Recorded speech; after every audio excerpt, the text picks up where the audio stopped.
The entire museum is all volunteers. A lot of our members that work on the aircraft are veterans, and we continue on our restoration path to restore as many jets as we can and hopefully fly as many as we can fly.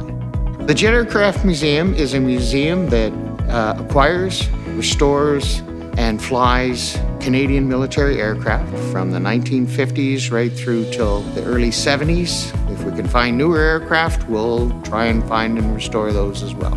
Most people don't understand that what we call the Greater London Airport Authority was actually a Department of Defense leadership training center, and in the early 1960s, it switched to being a municipal airport.